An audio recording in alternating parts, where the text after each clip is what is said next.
দেখাইছিলি রে পাগলি সুখেরই সপন আজ কি কারণে ভাঙলি মন তোর কি ছিলি রে দুশ্মন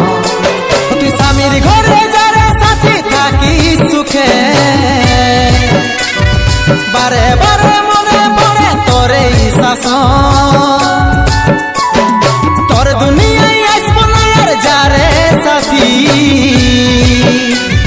খুঁজলেও পাবি না মনে পড়বে কি যখন